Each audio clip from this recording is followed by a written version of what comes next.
2021.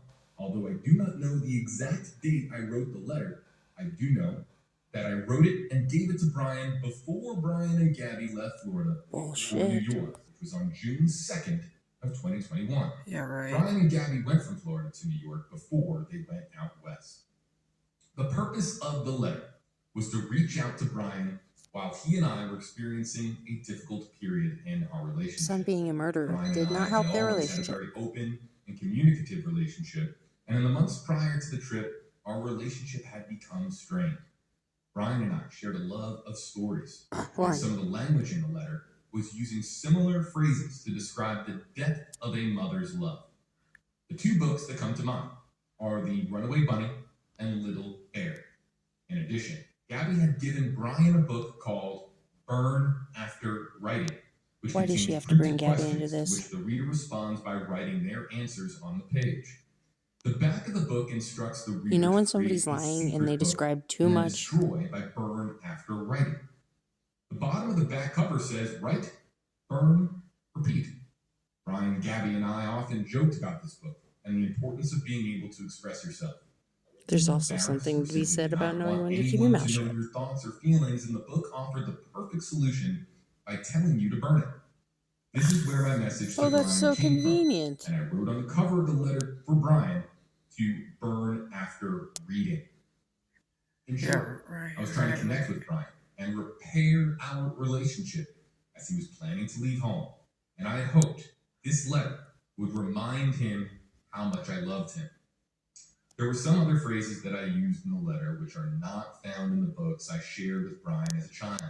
However, these phrases were common enough in our circle of friends and family to describe such as "I'll help you bury a body, son." Of your life.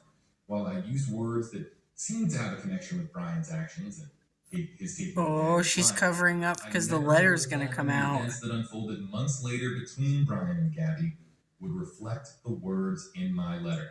Yeah. The words in the letter could never have been a comment on that tragic situation, as they were written so many months before.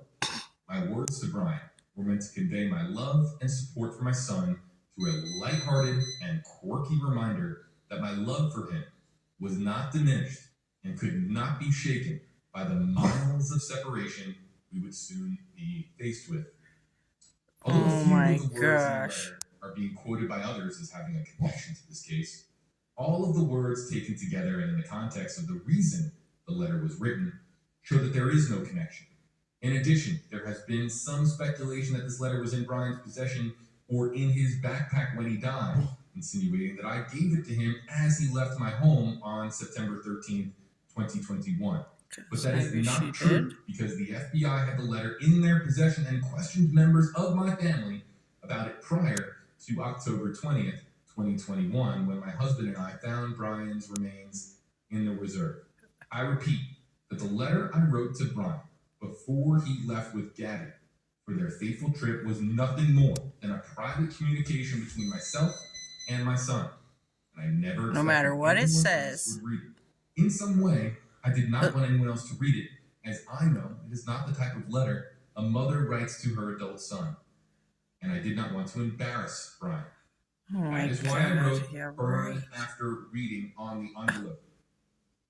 And I knew that Brian would because I tell my kids to burn their shit that'll embarrass them. Yeah, right. And he actually checked it.